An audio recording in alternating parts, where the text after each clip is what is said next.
Por mais de 1000 anos, o Egito foi governado por homens. Foi então que apareceu Hatshepsut. Ela era filha de um rei e esposa de um rei.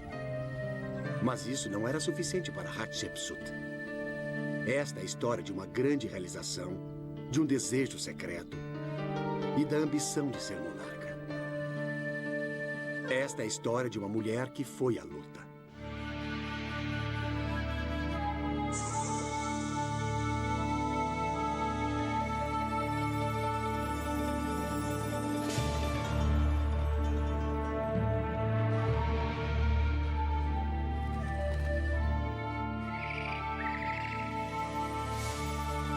Os grandes egípcios.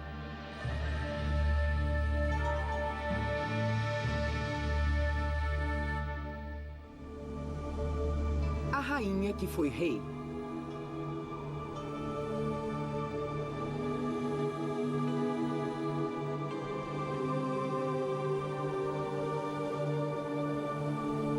Há um mistério em torno de Hatshepsut que começa aqui, no templo de Der el-Bahri.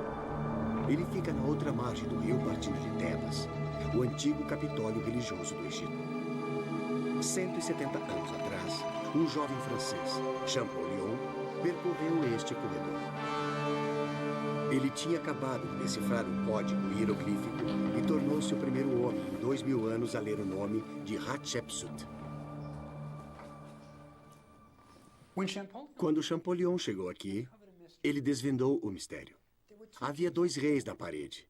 Um deles, Champollion conhecia, Thutmose III.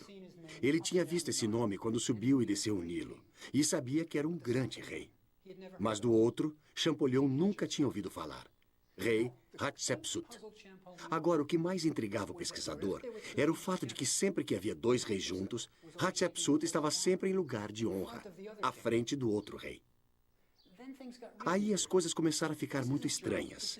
Este é o diário de Champollion. E aqui ele registrou as inscrições, as cártulas, os nomes, e notou que onde havia um faraó de barba, os verbos e os substantivos estavam no feminino.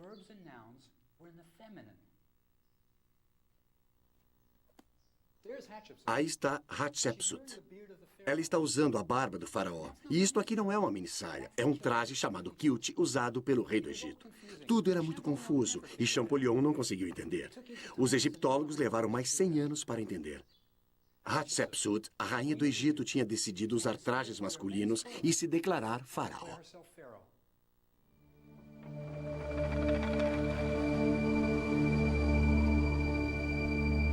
O pai de Hatshepsut foi enterrado numa tumba esculpida na montanha. Foi aqui que os tesouros de Tutankhamon foram descobertos, onde Ramsés o Grande foi colocado para o repouso eterno. E tudo graças ao pai de Hatshepsut, o faraó Thutmose I. 1000 anos antes de Hatshepsut nascer, o faraó foi enterrado em pirâmides no deserto. Mas na época em que o pai de Hatshepsut foi rei, todas as pirâmides já tinham sido saqueadas.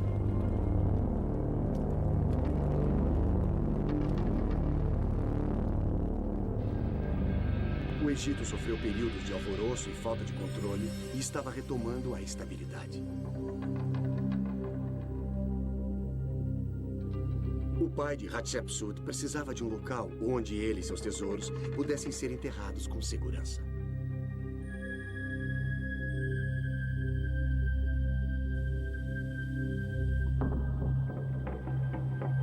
Thutmose optou por um sepultamento secreto em um vale remoto onde da terra nada brotava e, portanto, onde ninguém iria querer viver. Esse local ficaria conhecido pelo mundo como o Vale dos Reis. Era uma aventura audaciosa, mas como o pai de Hatshepsut era um homem audacioso, a tumba foi construída e Thutmose tornou-se o primeiro faraó do Egito a ser enterrado no Vale dos Reis.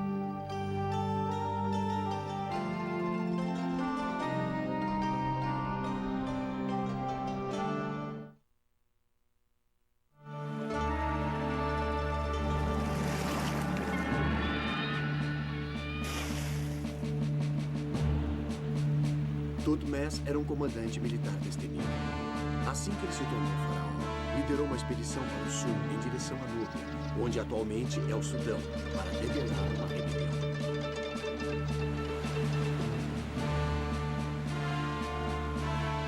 Ele teve de passar por 4 grandes capitais, sendo que todas elas podiam destroçar o mundo.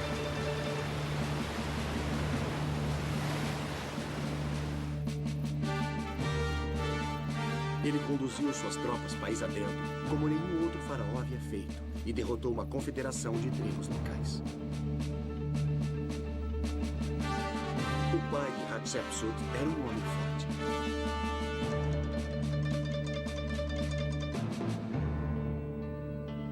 Thutmose e sua rainha tiveram 5 filhos, mas Hatshepsut foi a única que sobreviveu.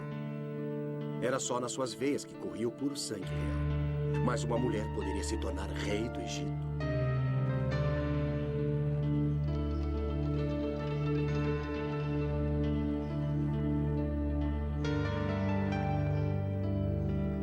Escolher um monarca era complicado. Não raro envolvia intrigas e lutas pelo poder. Esse tipo de assunto era decidido entre as grossas paredes do palácio. Este é um palácio real. É um labirinto de pequenos cômodos.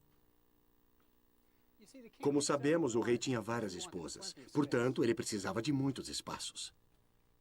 Esta é a sala do trono, onde o rei realizava suas audiências. Não é extremamente pequena? Mas como as paredes eram de tijolos de barro, elas não aguentariam um teto realmente grande. Espere até chegarmos ao banheiro.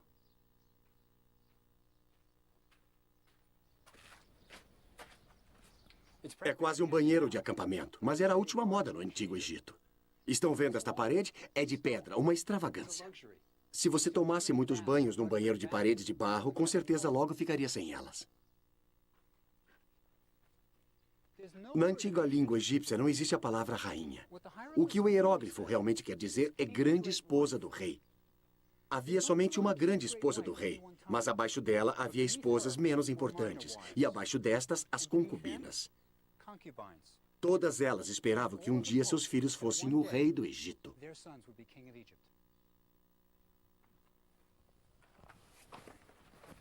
Hatshepsut foi uma criança de família real.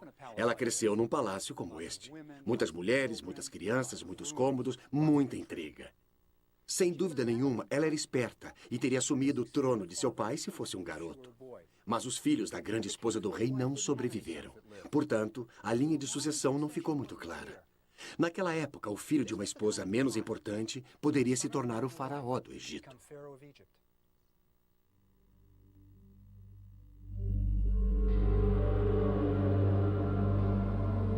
Quando Hatshepsut tinha 12 anos de idade, seu pai morreu, deixando a menina como a única verdadeira herdeira. Mas como o Egito precisava de um rei, Hatshepsut foi dada em casamento ao seu meio-irmão Thutmose, que tinha o mesmo nome do pai. Como o rapaz era de origem meio real, filho de uma esposa menos importante, ele precisava de Hatshepsut se quisesse governar como rei. Thutmose II estava com seus 20 anos de idade quando desposou Hatshepsut e, portanto, a menina de 12 anos de idade se tornou rainha do Egito. Pouca coisa positiva pode ser dita sobre Thutmose II. Sua múmia sugere que ele estava longe de ser o tipo de homem com o qual uma mulher sonha. O marido de Hatshepsut era um homem de saúde débil, franzino, com pouca musculatura. Ele tinha 40 e poucos anos quando morreu. Era careca e tinha o corpo salpicado de feridas.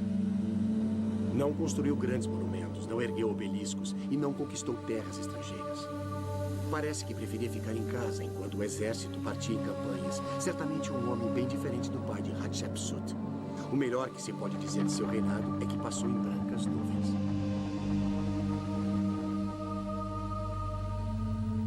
Essa deve ter sido uma mudança e tanto para Hatshepsut, criada num palácio onde grandes feitos e inovações audaciosas eram a regra. Ela e Thutmose tiveram apenas um filho, uma menina chamada Nefruri. Quando Thutmose morreu, Hatshepsut tinha ficado casada há 20 anos. Devem ter sido longos 20 anos. E agora ela estava livre. Com 32 anos, mãe de uma menina, rainha do Egito e no auge de sua vida. Agora sim, Ela mostraria ao Egito o que a filha de um grande rei poderia fazer. E deu início ao mais incrível programa de construção que uma rainha jamais empreendeu.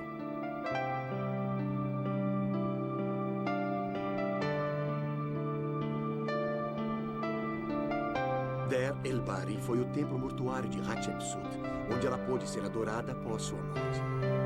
Nenhuma rainha tinha jamais construído algo desse porte para si no Egito, e o país deve ter ficado muito surpreso.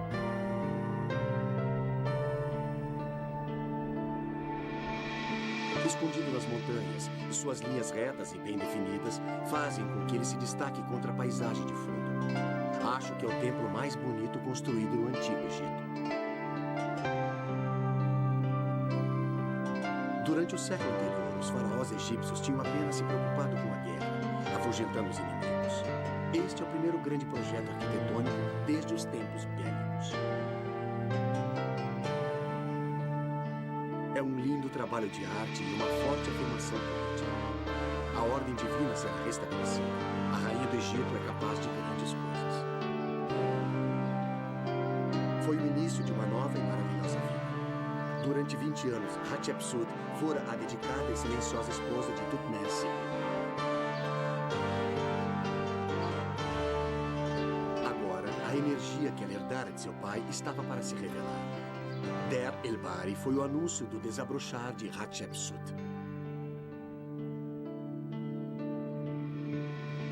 Mais uma vez, as oficinas reais começaram a produzir esculturas oficiais do monarca do Egito. Mas os retratos de Hatshepsut eram diferentes daqueles encomendados por seus predecessores. Agora, sua pessoa era retratada como esguia, de nariz aquilino e bochechas salientes. Uma mulher jovem, renovada e cheia de vida. Durante os 1000 anos seguintes, suas estátuas estabeleceram o padrão.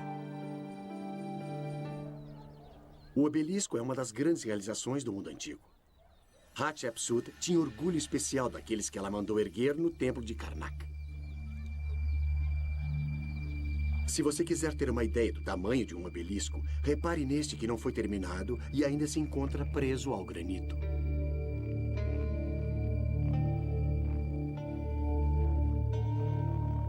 Todos os obeliscos egípcios foram esculpidos dos mesmos blocos de granito de Assuan, cerca de 240 quilômetros ao sul de Tebas. O granito era a única rocha resistente o suficiente para se fazer tal monumento. Esta gracinha pesa o equivalente a 3 aviões jumbo. Era um feito e tanto esculpir um obelisco. Ainda podemos ver os canais onde os operários passaram meses martelando para separá-lo do bloco matriz. Os 2 obeliscos de Hatshepsut ficaram prontos em apenas 7 meses e ela registrou seu transporte para o templo de Karnak nas paredes do seu templo em Der el-Bahri. As peças foram arrastadas sobre trenós até as margens do rio e os obeliscos foram colocados na barcaça inteirinhos. Deve ter sido uma cena incrível. Uma vez em Karnak, os obeliscos tiveram de ser erguidos e isso não foi nada fácil. Eles tinham 32 metros de altura e pesavam 350 toneladas cada. Não há registros escritos de como os egípcios levantaram esses monumentos. A teoria atual é que eles foram abaixados numa rampa por sobre uma enorme base de granito. Em seguida, foram ajeitados num sulco já pronto na base e depois puxados para cima com o apoio de várias cordas. Querem saber o que é que ainda os mantém em pé? Nada. Não é incrível que a única coisa que segura um obelisco na base é seu próprio equilíbrio perfeito? Isso é que é exatidão. Na base de seus obeliscos, Hatshepsut mandou escrever as seguintes palavras. Ela mandou fazer esses monumentos como uma homenagem a seu pai Amun, senhor de Tebas, que se destacam em Karnak. Feitos para ele, os 2 obeliscos eram de granito do sul. Os picos de Electrum, o melhor de qualquer país, são vistos nas 2 margens do rio. Hatshepsut tinha o direito de se orgulhar. No século XIX, o Egito deu obeliscos à França, Inglaterra e Estados Unidos. Só que os presenteados tiveram de ir buscar seus presentes. E eles puderam constatar que não era fácil transportar esses monumentos. Os americanos tiveram inúmeros problemas para transportar seu obelisco para Nova York. Ainda no Egito, foi preciso retirar um pedaço do casco de um velho cargueiro, embarcar o obelisco e rumar para a América do Norte.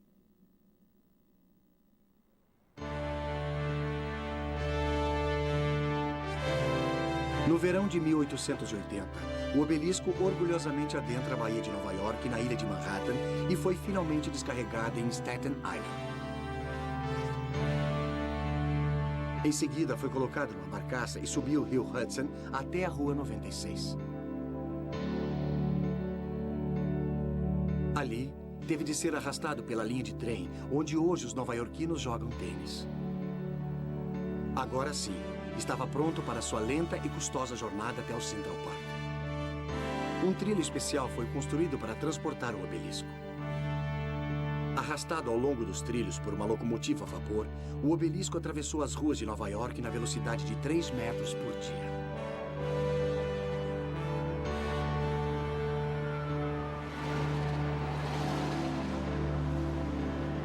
Chegou a demorar dias para dobrar uma única esquina.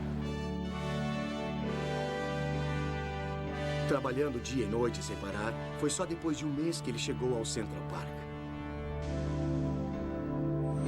Quando o obelisco estava pronto para ser içado, o inverno já estava no final. Foram necessários 4 meses para que o obelisco percorresse menos do que 3.200 metros. Imagine como foi com os obeliscos de Hatshepsut. Em apenas 7 meses, ela esculpiu 2 obeliscos, transportou-os por 240 quilômetros e ergueu-os no templo de Karnak. E isso sem locomotivas a vapor, sem macacos hidráulicos, usando apenas seres humanos.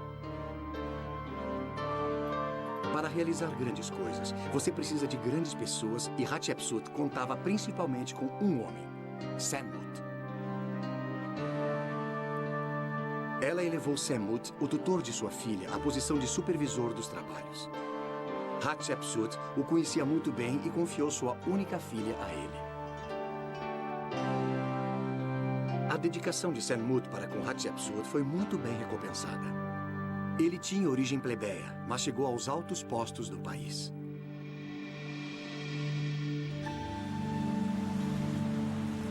Sob a proteção de Hatshepsut, ele conseguiu construir um santuário em Gebel el-Silsila, 64 quilômetros ao norte de Aswan. Este sempre foi um lugar especial. Gebel el-Silsila quer dizer montanha da corrente. E conta a lenda que nos tempos medievais, os egípcios colocavam uma corrente em volta de um dos enormes blocos da margem do rio Nilo para impedir a passagem das embarcações. A nobreza tinha capelas particulares esculpidas ao longo das margens do Nilo para conseguirem favores de Sobek, o deus crocodilo. Era aqui que os ricos e famosos do Antigo Egito podiam exibir sua riqueza. É um lindo lugar. No Nilo é muito calmo. Os turistas nunca chegam a Gebel el-Silsila.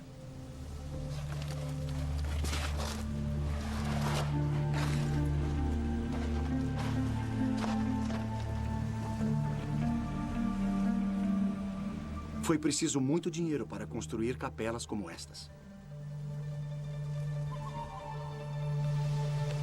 E aqui, em meio à elite do Egito, Senmut tinha sua capela. Mas é preciso que olhemos com atenção para encontrá-la. Ela não pode ser vista da margem do rio. Está incrustada nos rochedos.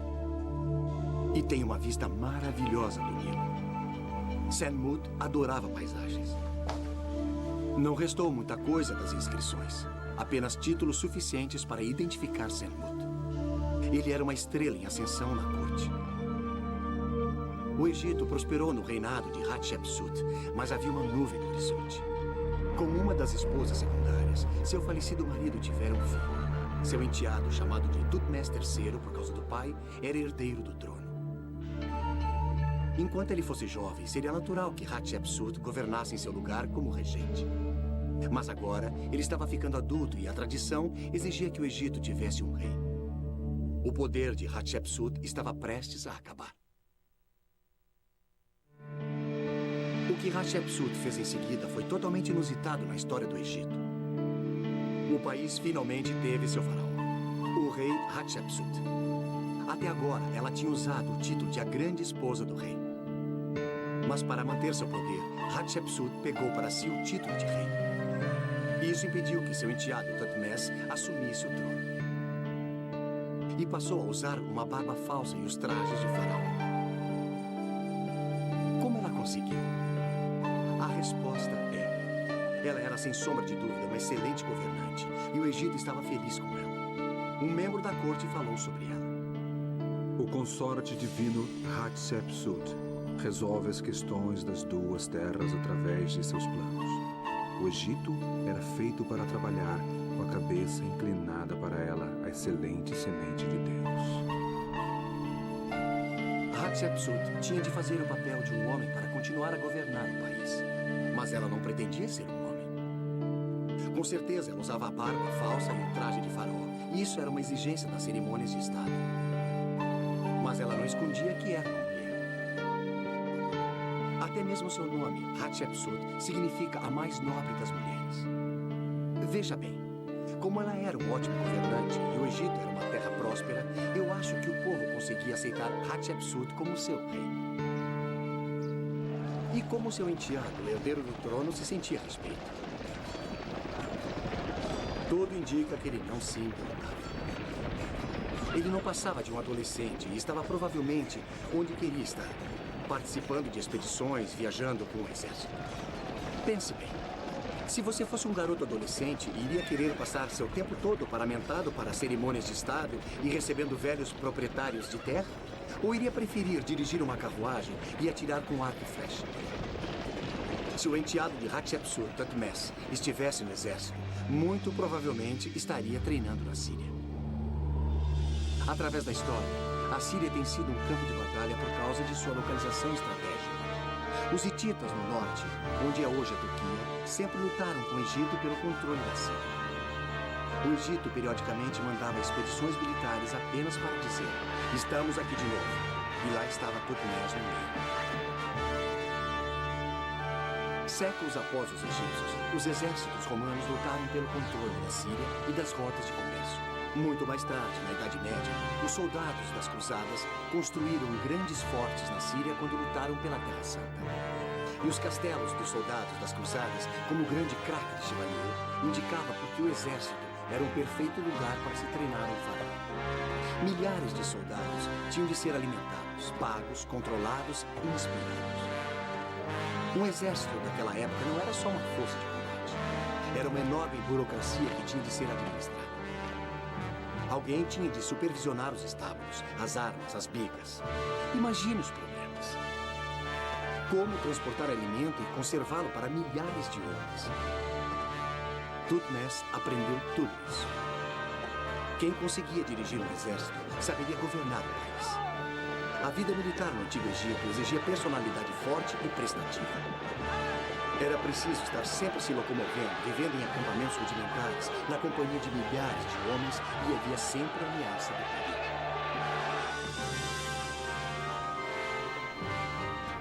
Como Thutmose mais tarde demonstraria, essa era a vida que ele queria.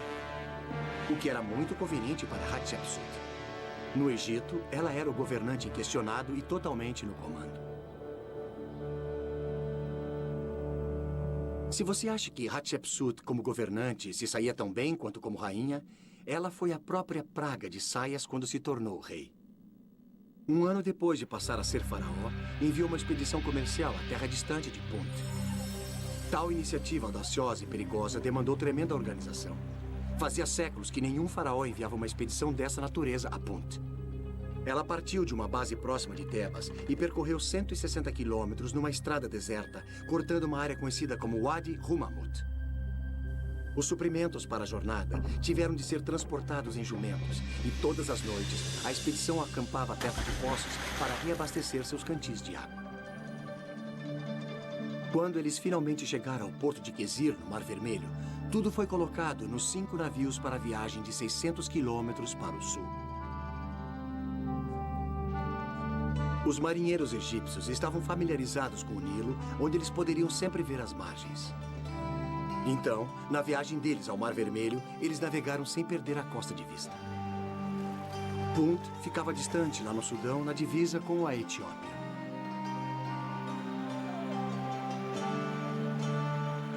expedição foi uma grande aventura e Hatshepsut registrou-a nas paredes de seu templo.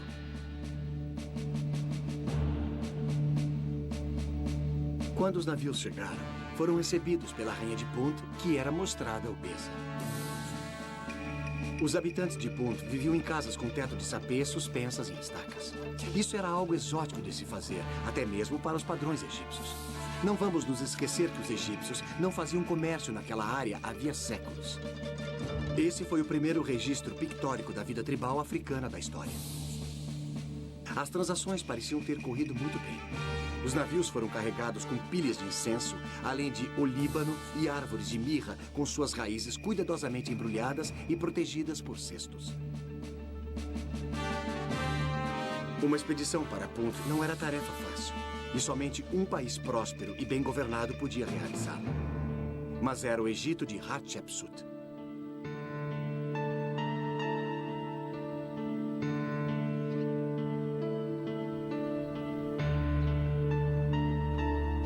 Enquanto o reinado de Hatshepsut prosseguia, ninguém se beneficiava mais do que Senmut, o fiel tutor da pequena princesa Nefruri. Uma amostra da importância de Senmut para Hatshepsut pode ser encontrada nos pedaços do sarcófago dele, encontrados por escavadores em sua tumba. Agindo feito detetives, eles reconstruíram o sarcófago e descobriram como Senmut e Hatshepsut eram próximos.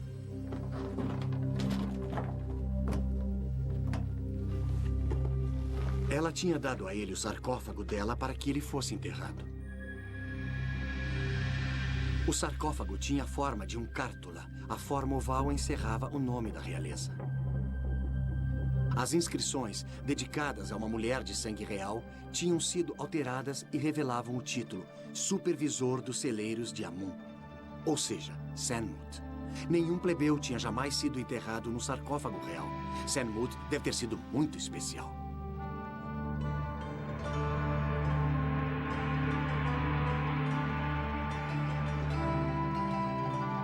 O sarcófago deve ter sido entalhado para Hatshepsut quando ela ainda era rainha. Mas quando ela se tornou rei, ela precisou assumir sua posição como faraó.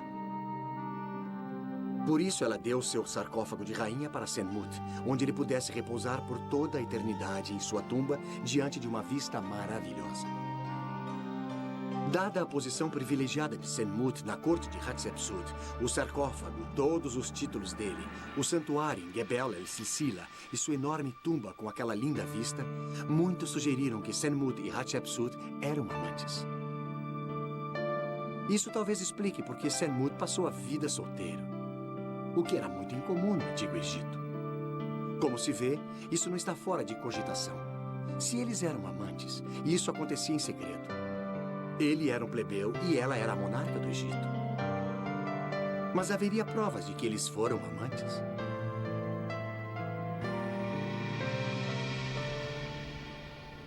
Os operários que construíram o templo de Der el-Bahri deixaram pistas da proximidade existente entre o faraó Hatshepsut e seu favorito Senmut.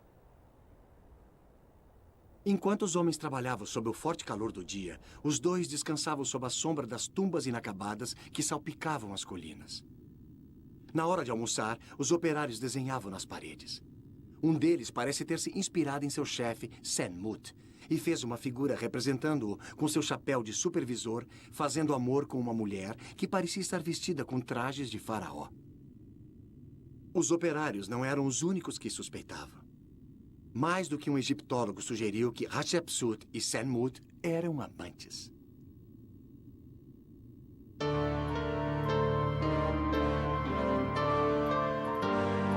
Os operários de Der el-Bahri tinham razões especialmente boas para suspeitar desse caso de amor. No templo de Hatshepsut, Senmut aparece dezenas de vezes, normalmente mostrando veneração a Hatshepsut. Nenhum plebeu jamais aparece tantas vezes na parede de um templo. Senmut e Hatshepsut devem ter sido muito próximos mesmo.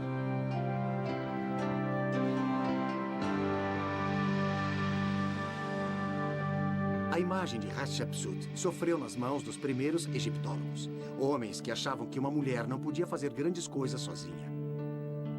Herbert Winlock, que escavou Der el-Bahri na década de 20, acreditava que Senmut era o poder por trás do trono. Senmut precisava de Hatshepsut, monarca do Egito, para sua carreira. Ela não precisava realmente dele. Mas foi um preconceito como esse que levou os egiptólogos a ver Hatshepsut, uma mulher, como uma pacifista. Ela não era uma qualquer que estava arrumando os móveis do palácio.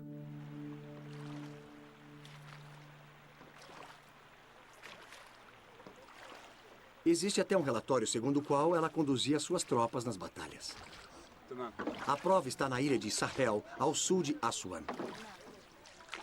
Trata-se de um lugar distante, raramente visitado. Parte da diversão de ir até lá é tomar a balsa local. Há pelo menos uma testemunha ocular das explorações militares de Hatshepsut. Trata-se de um dos seus caçadores de tesouros que foram numa campanha militar à Núbia, provavelmente para controlar os gastos e o saque que trouxeram. Na volta, ele parou na ilha de Sahel.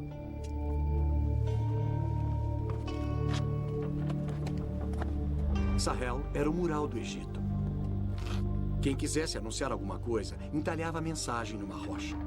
Só que essa mensagem ficaria ali milhares de anos.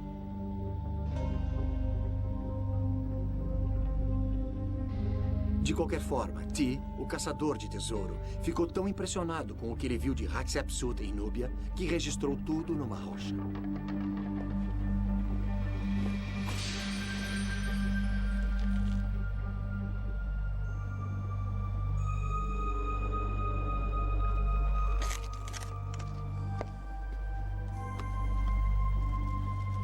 Eu nunca vi a inscrição, mas um amigo meu, o grande egiptólogo Labib Rabishi, escreveu a respeito.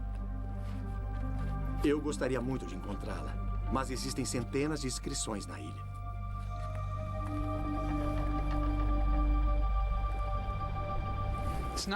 Não é o que eu estou procurando, mas é muito bom. É uma inscrição de Hatshepsut. Foi entalhada por um homem chamado Amenhotep. Esse era o nome dele. E ele trabalhava para Hatshepsut como supervisor das obras aqui. E ele tinha muito orgulho de ter esculpido 2 dos obeliscos da rainha. A palavra em egípcio é terrenu. Agora ele tinha um problema. Hatshepsut era rei, mas era mulher. Portanto, o pobre Amenhotep não sabia direito como se dirigir a ela. Aqui ele diz que era apaixonado por ela. Ele queria ser politicamente correto, mas não sabia o que fazer. Mas o que eu quero é encontrar a outra inscrição sobre a expedição militar.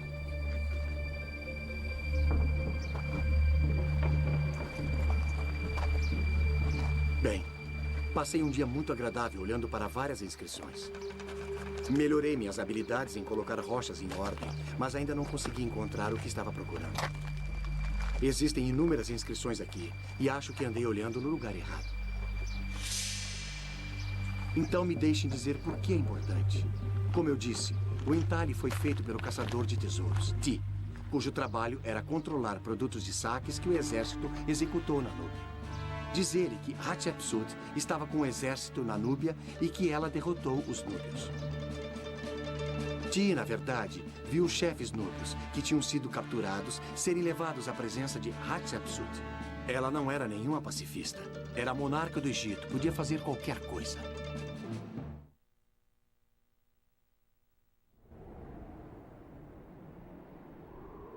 No final de seu reinado, Hatshepsut concedeu ainda outro título a Senmut. Ele teve permissão de construir uma tumba ainda maior ao lado do templo dela em Der el-Bahri. Era uma coisa extraordinária para um plebeu ser sepultado dentro dos recintos de um templo real. Mas, como vimos, Senmut não era um plebeu comum.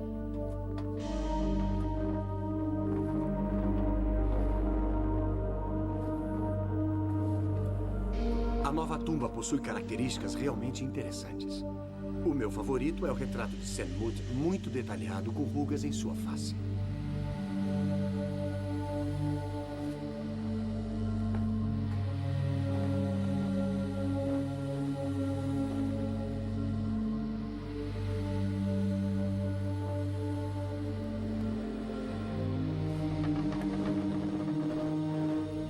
Este é o primeiro teto astronômico da história.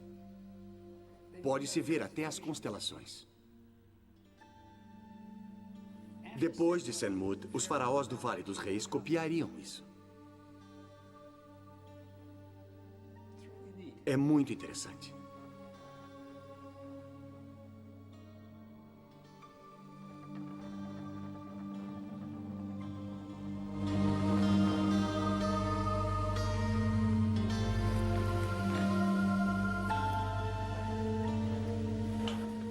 Sabemos que Senmut queria ser enterrado aqui. Ele cobriu as paredes com feitiços do Livro dos Mortos. Então fez um pedido.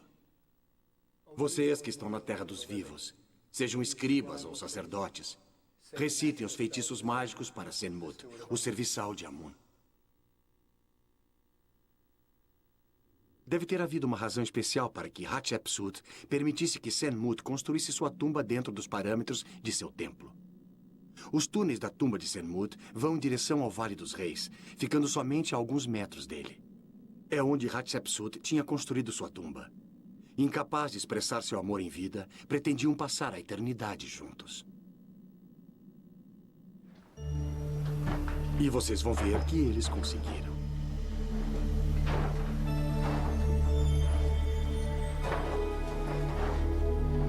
Senmut morreu antes de Hatshepsut. Alguns anos depois, ela juntou-se a ele no outro mundo. Esta é a tumba de Hatshepsut. Há muita história aqui. Antiga e moderna. Ela foi descoberta em 1903 por Howard Carter. 20 anos antes, ele havia descoberto a tumba de Tutankhamon.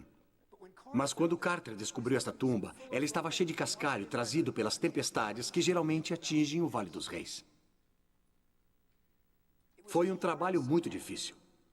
Seus operários tiveram que usar picaretas. Foi uma das mais difíceis escavações na história do vale.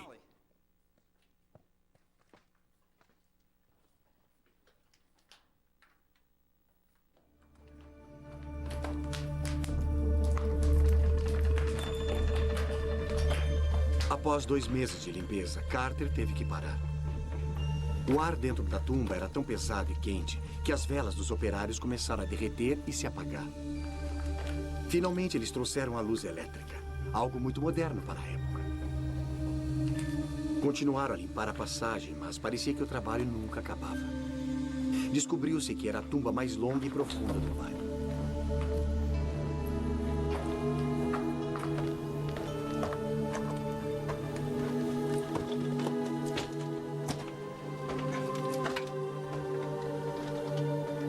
No início da construção da tumba, os operários de Hatshepsut encontraram pedras ruins não adequadas para fazer as decorações das paredes.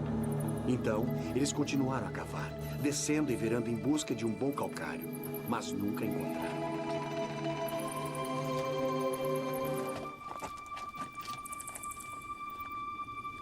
Eu queria muito chegar à câmara mortuária, mas a mesma coisa que deu tanto trabalho a Carter também me deteve.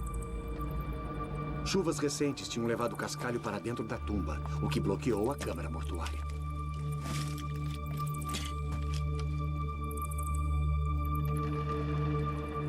De qualquer forma, Carter finalmente chegou à câmara mortuária, onde encontrou 2 belos sarcófagos de quartzito. Um escrito para Hatshepsut e outro para seu pai. Ela tinha aberto a tumba de seu pai e transportado a múmia dele para sua tumba para enterrá-la novamente.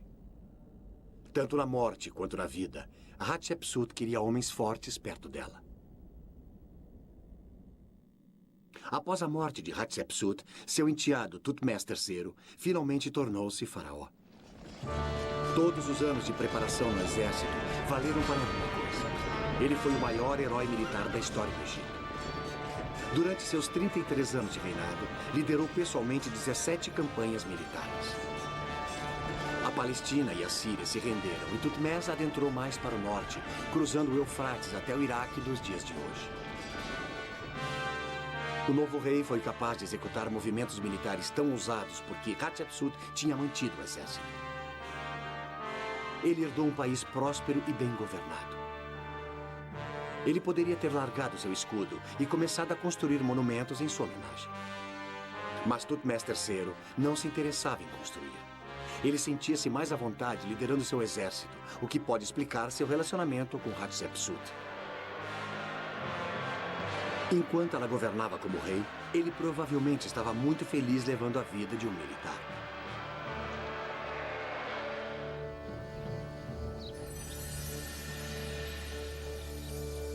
Os resquícios de um santuário de pedra vermelha, construído por Hatshepsut no Templo de Karnak, sugerem que tal relacionamento foi mutuamente benéfico. Os blocos desmantelados, que esperam um novo arranjo feito pelos egiptólogos franceses, levam o nome de Hatshepsut e Thutmose. E são colocados lado a lado como co-governantes. Eles não competiam.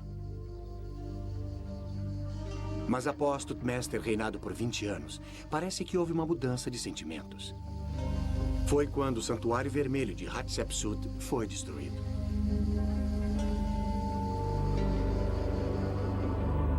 O nome de Hatshepsut foi apagado de todos os monumentos e substituído pelo nome de seu pai, marido ou sucessor. Qualquer nome masculino serviria. A história estava sendo reescrita. Hatshepsut nunca tinha existido. Tinha-se decidido que o Egito não poderia ter tido uma mulher como rei. Não era o modo tradicional. A ordem divina tinha sido alterada. Mas, como poderão ver, a história encontrou uma forma de empatar o placar.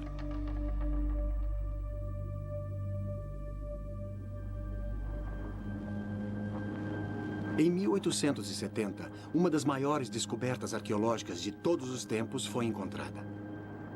Mais de uma dúzia de múmias reais foram encontradas numa única tumba. Em tempos antigos, o Vale dos Reis tinha se tornado inseguro e as múmias dos reis e rainhas do Egito foram reunidas e enterradas num esconderijo. Descobertas por autoridades egípcias, as múmias foram rapidamente transferidas para o museu no Cairo.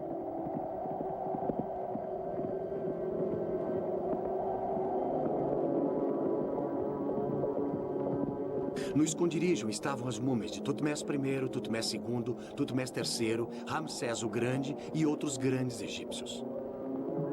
Entre as várias múmias encontradas, muitas não foram identificadas, e é possível que duas delas sejam de Hatshepsut e Senmut.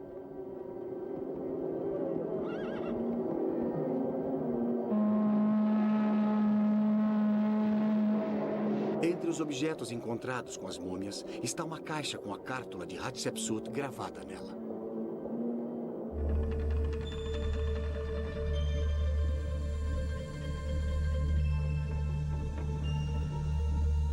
Dentro da caixa está o fígado dela, removido pelos embalsamadores na época da mumificação. Já que seu fígado está lá, pode-se concluir que uma das múmias de mulheres não identificadas pode muito bem ser de Hatshepsut. Também há a possibilidade de uma das múmias de homens não identificadas ser de Senmut. Sabemos como ele é. Artistas antigos deixaram desenhos dele, todos com queixo duplo, sinal de prosperidade. Mas os desenhos também mostram linhas bem visíveis nas faces, o que não é normal. Winlock, o escavador americano que encontrou os desenhos de Senmut, disse: as rugas o tornaram conhecido. Uma das múmias encontradas na tumba comunitária foi descrita pelo primeiro anatomista que examinou como provavelmente a de um alto oficial de idade avançada. Poderia ser Senmut. O que é realmente interessante sobre essa múmia conhecida como Homem Desconhecido C são as rugas profundas em sua face.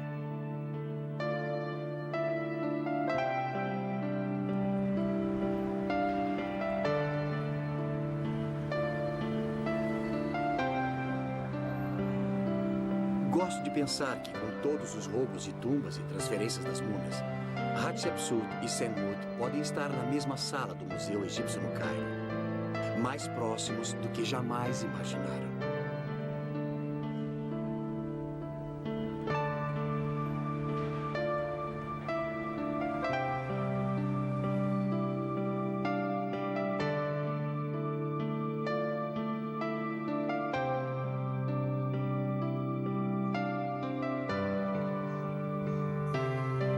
O reinado de 20 anos de Hatshepsut foi um grande sucesso em todos os níveis. Ela iniciou audazes expedições de comércio, projetos de construção monumentais e campanhas militares de sucesso. Foi uma época de prosperidade para o Egito. Mas o nome de Hatshepsut foi apagado pelo homem, que ela mesma criou para sucedê-la como faraó do Egito. Então, por que após 20 anos, Tutmés III tentou destruir a memória de Hatshepsut? Provavelmente não foi vingança, como disseram alguns. Na verdade, estava ligado ao conceito de ordem divina no Antigo Egito. O conceito de realeza que permitia aos faraós serem muitas coisas: guerreiros, construtores, diplomatas, administradores.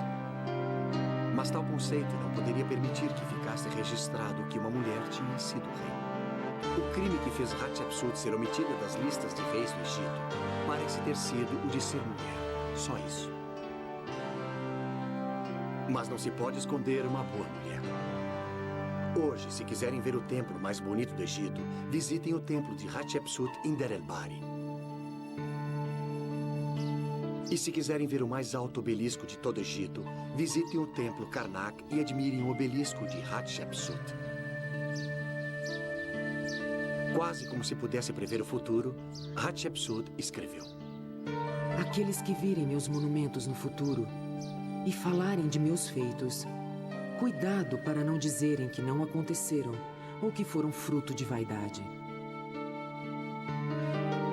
Ao contrário, digam o quanto de mim está presente neles, o quão dignos de meu Pai eles são.